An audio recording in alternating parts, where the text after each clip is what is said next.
Bueno, comenzó antes de dedicarme al cine, como conté ayer en el encuentro, comenzó con mi padre, que me paseaba por la ciudad, vinculándolo a hechos históricos, y que yo continué porque eso despertó en mí un interés por la ciudad y por la historia de la ciudad, y por lo que la ciudad tenía como identidad y como carácter.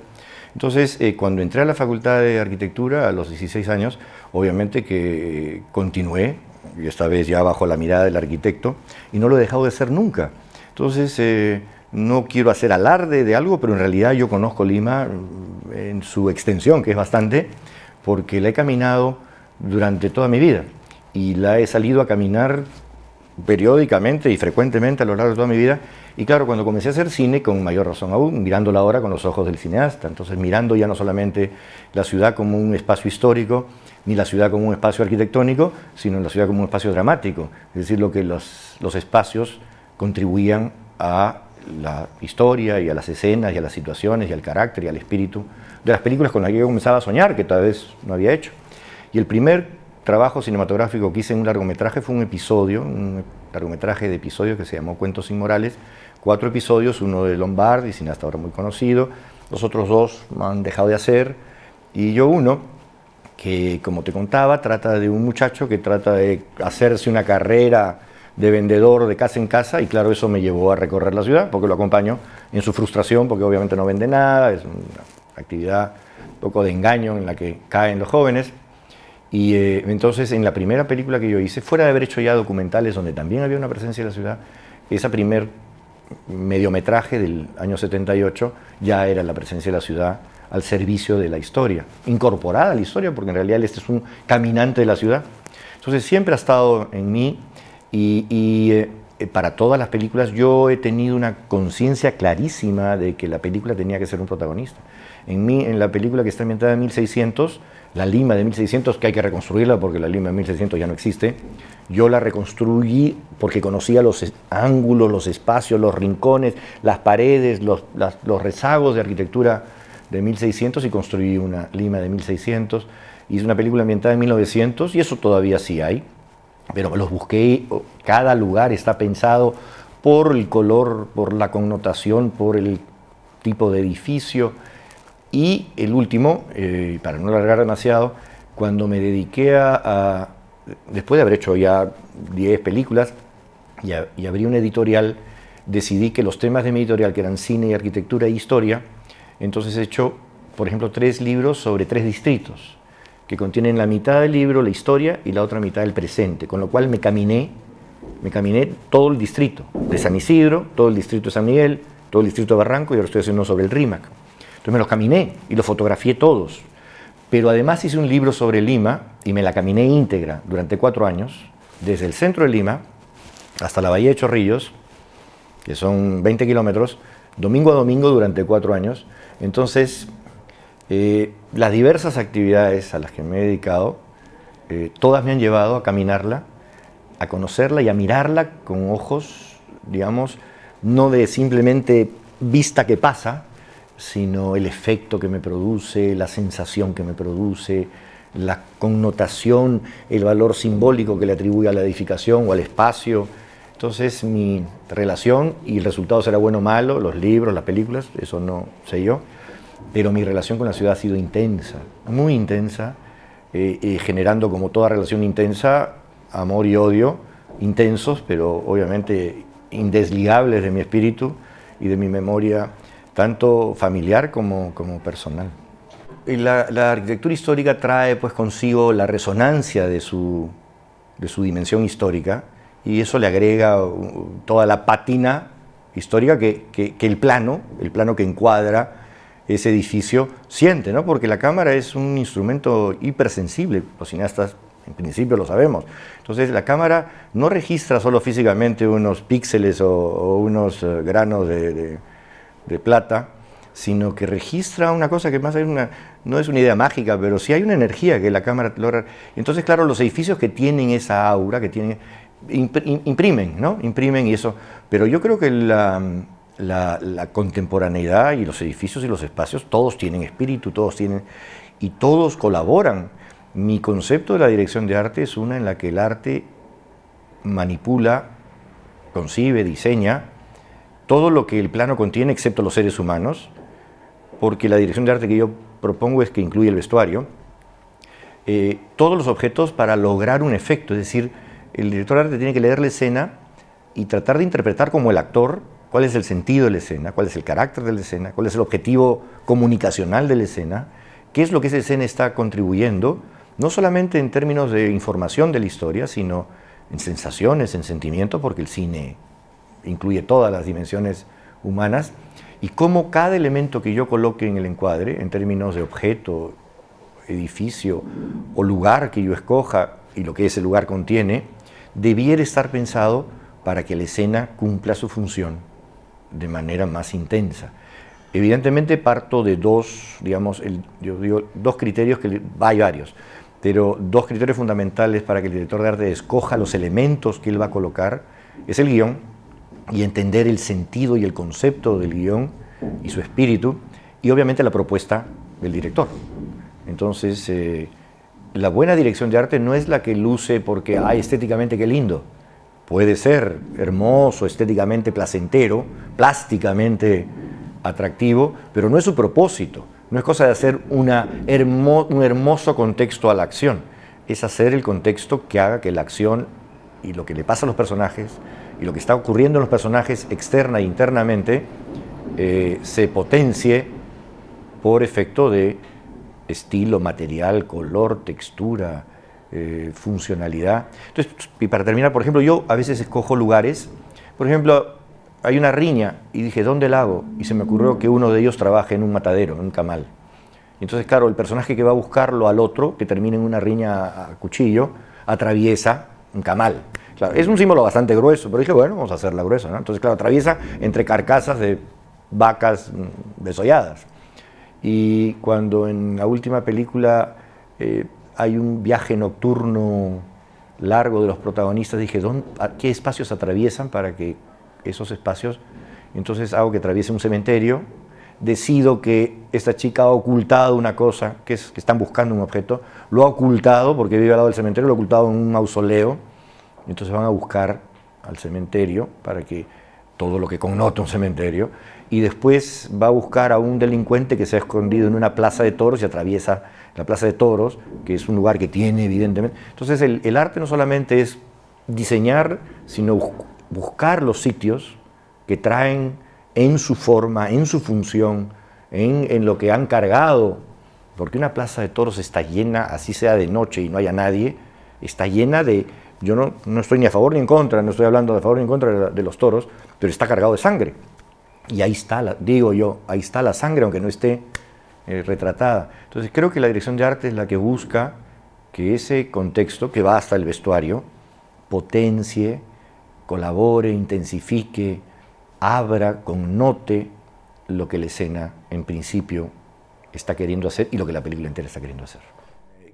Creo que no he terminado haciendo la película porque no es tan fácil hacer una película, pero sí he guardado en fichas enorme cantidad de edificios que yo decía, aquí hay una historia, ¿no? A veces porque el edificio de verdad contenía una historia, como la que me has contado tú sobre Makes, o simplemente el edificio tenía algo en sus formas, que obviamente inspiraban y despertaban la imaginación, y tal vez tomaba notas y guardaba como un posible guión. Pero, por ejemplo, la escena que yo conté ayer, yo ya tenía en vislumbre el guión, pero paseando con mis alumnos de dirección de arte, que los llevo a pasear por Lima y hablamos un poco de los espacios, y encontré esta casa Tudor y estaba vacía, con lo cual además me permitía pensar que la podía usar.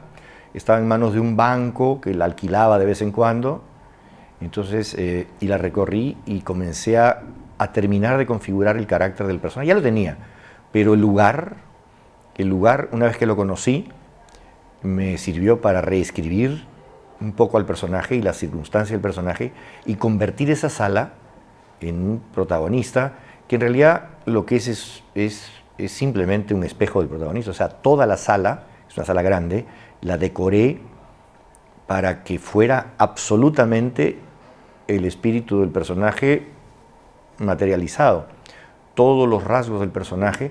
Y claro, yo lo tenía el personaje más o menos, pero pero visitar el sitio, verlo, y además, solo para que veas los elementos que pueden servir, en la historia este personaje se cruza con una chica, lumpen, que invade la casa y que él finalmente golpea para librarse de su acoso, y como la ha golpeado le levanta la blusa para echarle una crema porque le ha producido un... Y cuando le levanta la blusa tenía en el guión 2 dragones peleándose, ¿no? Como un tatuaje. Y cuando encuentro la casa, en el frontis de la casa, tallado en piedra, arriba de la puerta, habían 2 dragones. Con lo cual, claro, dije, aquí hay una señal de algún tipo. Y dije, esta es la casa. Antes de entrar, habían 2 dragones. Y cuando entré, y además tenía pues todas las características del Tudor, enchapado, que era esta especie de huevo protector que el protagonista se ha creado para vivir su mundo intelectual. En la escalera, que una linda escalera, tenía un vitral, y en el vitral no estaba nada menos que San Jorge clavándole una lanza al dragón. O sea, San Jorge clavando al dragón, la chica está simbolizada por estos 2 dragones. O sea, no sé si hay, evidentemente que hay un vínculo en el cual no solo el edificio, sino los detalles del edificio terminaron por hacerme redondear la idea de la escena y de la relación entre los personajes. Sí, las 3 películas últimas que yo he hecho dirección de arte, pero también las produje y las edité con un operador, pero las edité. Hice un poco todo, bueno, pues me entretiene y lo hago y no tengo por qué darle excusas a nadie por lo que hago. Entonces, claro, yo desde que escribo ya estoy con mi mente de director de arte escribiendo. Es decir, yo voy escribiendo pensando en la atmósfera de los sitios y y concibo escenas como la del Camal, porque sé que eso va a contribuir a... y evidentemente que el complemento del arte, el arte pone las cosas, pero la luz las transforma. O sea, las potencias, o sea, la luz es tan importante como el arte. Antes se pensaba que la luz era más, yo tengo el convencimiento que el arte, no se trata de competir, ¿no? Pero el arte me parece no más importante, sino que es primero. Es decir, la luz se adecúa al espacio, por lo tanto el espacio está determinando la cosa, ¿no? O sea, nadie hace un diseño de escenografía al servicio de un diseño fotográfico. La luz, bueno, obviamente trae su propio concepto, pero se adapta. Mi fotógrafo es mi hermano del alma, yo trabajo con él desde hace 40 años, es extraordinario, es grande pero totalmente ágil, es noble como el pan y es talentosísimo, y entonces trabajo mucho con él y yo le pido que la luz se adecúe al concepto del escenario y del sentimiento de la película. Yo he trabajado muy cerca, una película que yo he hecho que se llama El bien esquivo, está ambientada en 1600, y el tema central de la historia es la contradicción, es el mestizaje español-indio.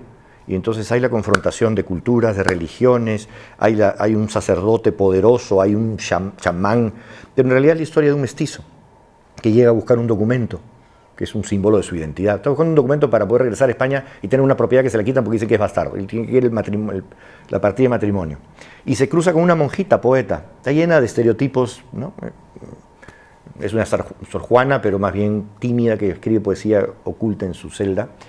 Y se escapan porque están los 2 perseguidos por hacer lo que no deben, y al final llegan a un desierto, que escogí un desierto como director de arte, pero como director al mismo tiempo, porque en realidad van a terminar en la nada, o sea, son seres marginales que no tienen espacio, y dije que los maten, porque los matan, en un desierto, que es estar en la nada, ¿no es cierto? Entonces los llevo hacia el final de la película en caballo, se escapan, uno por una razón, el por otra, y están en un desierto, y pasan una noche antes de que los alcancen, y están enfrentados uno al otro, porque en realidad surge un ligerísimo interés, porque se han escapado y va a haber un beso, y están los 2, por lo tanto los 2 tendrían que recibir la misma luz, porque no hay otra fuente de luz que la de la luna.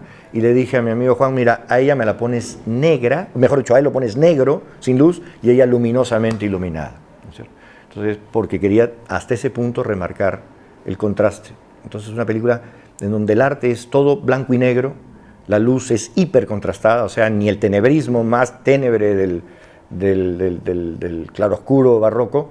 Entonces le dijo, exagéramelo. Entonces mi contacto con él es muy, muy grande, me entiende, vemos cuadros, referencias, la trabajamos mucho, 6 meses antes de filmar, y obviamente le muestro todas las locaciones y le digo lo que cada locación para mí, y hace un trabajo extraordinario porque tiene 40 años de experiencia y tiene una sensibilidad impresionante y entiende lo que es el sentimiento de la luz, no solamente la función técnica de registro para que la cámara registre en el soporte, sino tiene una concepción absolutamente sensible, pero hasta intelectual de la luz. Entonces sabe cuando una luz significa algo, y yo me entiendo, o sea, coincido con él, es una extraordinaria relación que tengo con él. Complicada el pronóstico del futuro, porque si algo me ha enseñado mis 60 años es que todo lo que pensé que iba a pasar no ha pasado. O sea, la historia tiende a irse por caminos insospechados. Bueno, no sé si todo, pero en fin, uno igual pronostica y ya verá si uno si acierta o no. Yo creo que el medio digital ha democratizado la realización, innegablemente. Lo ha puesto al alcance de mucho más gente. En el Perú hay muchachos que hacen su largometraje con 5.000 soles, o sea, con menos de $2.000. Largometraje completo. Entonces, obviamente que eso es positivísimo, pone un medio al alcance y la difusión también se ha democratizado porque ya no tengo que ir a una sala de cine, lo pongo pues, lo subo a la web, lo pongo en el teléfono, hay 1.000 espacios en donde si solo he gastado $2.000 no pierdo tanta plata. Pero yo siento que esa democratización, todo tiene su precio, la vida todo tiene su precio. Entonces, yo creo que la inmediatez y a veces la rapidez o el entusiasmo por hacer, que es absolutamente entendible, el ansia de hacer, yo conozco un muchacho que en una ciudad de provincias se ha hecho 10 largos, creo que en 3 años, y se llaman 1, 2, 3, 4, 5, 6, le he puesto un número cada uno. Yo pienso que no les permite tal vez reflexionar con digo, a veces, no siempre, por Dios no estoy, sobre toda la potencialidad expresiva que tiene el arte, o siquiera a veces de la fotografía, o del sonido, que el sonido es un arma maravillosa. Cuando yo he tenido algún premio que me permitió darme algunos pequeños lujos, yo he hecho el sonido del Bien Esquivo, 1 año me tomó. Porque con el sonidista que se encantó que yo se lo propusiera, le dije, nosotros vamos a armar las bandas y mezclar una escena por semana. La película tenía 60 escenas, nos tomó 1 año hacer. O sea, trabajábamos es delicioso trabajar el sonido. Cada sonido de cada cosita, que aquí está sonando por arriba y por lo pusimos, lo trabajábamos, lo quitábamos, lo poníamos. O sea, fue una delicia. El sonido es un arma expresivo, dramática, maravillosa, y las escenas cambian radicalmente trabajando el sonido. Entonces yo no sé si haciendo 10 películas en 3 años, tú en realidad puedas madurar todos los aspectos creativos, expresivos. Entonces te quedas claro en los personajes, que están bien, en la historia, que puede ser ingeniosa, y en los planos, pero yo me temo que proyectos como ese, claro, el arte ya no tiene un espacio, y tal vez dentro de esta perspectiva que tú señalabas hace un rato, de que hay esta tendencia, tal vez también por razones de economía explicables, el plano se cierra para no tener pues que ambientar. O sea, mientras más veo, más tengo que ambientar, o más tengo que controlar, más plata tengo que invertir. Cada vez si me cierro, o sea, solo veo un rostro y unas cuantas cosas, no voy a gastar. O sea, es un problema de economía. Entonces, todo eso no lo vaticino, simplemente veo posibilidades o tendencias en donde el entorno de los personajes se reduce por razones de economía. Entonces, claro, ya eso no juega tanto dentro del encuadre, y entonces, ¿para qué me voy a preocupar si no está? No tengo el dinero tampoco para preocuparme. Entonces, desaparece una dimensión que es como si desapareciera el sonido, una dimensión que es riquísima en la potencia, y yo creo que las grandes películas de la historia del cine, porque hay grandes películas de todo tipo, pero las grandes películas, desde mi perspectiva, tampoco yo no me atrevo a decir cuáles son buenas y malas, yo digo las que me parecen a mí y me gustan a mí, son las que trabajan todo. O sea, uno ve una película de Orson Welles y no hay un pedazo de serpentina colgada en el fondo del encuadre que yo no siento que ha sido pensada por alguien, por Welles, ¿no?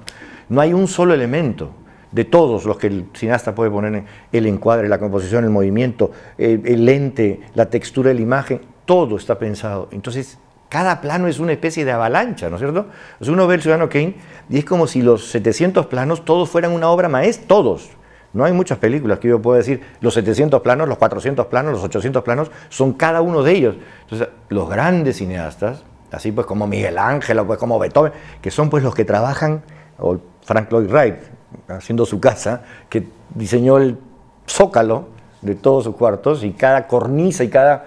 Entonces, digamos, es un modo de valorar mío que no tenga por qué ser convertido en patrón universal, pero cuando yo siento esa perfección y esa minuciosidad de Beethoven o de Shakespeare o de Frank Lloyd Wright o de Wells, es a la que yo pienso que uno tendría que aspirar, no lograr, porque yo no voy a ser Wells, pero me gustaría pues acercarme unos centímetros, ¿no?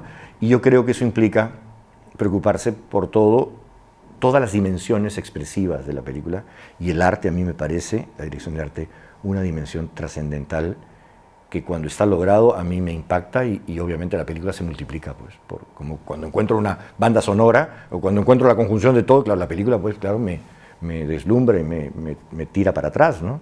Entonces, no sé si, yo no creo que vaya a desaparecer, pero claro, ciertas tendencias y ciertas circunstancias del mundo de hoy y de la tecnología y de los medios, no digo que no va a haber una preocupación, pero tal vez haya a veces, ojalá que no estoy diciendo que va a ocurrir, un descuido que yo pensaría que es disminuyente.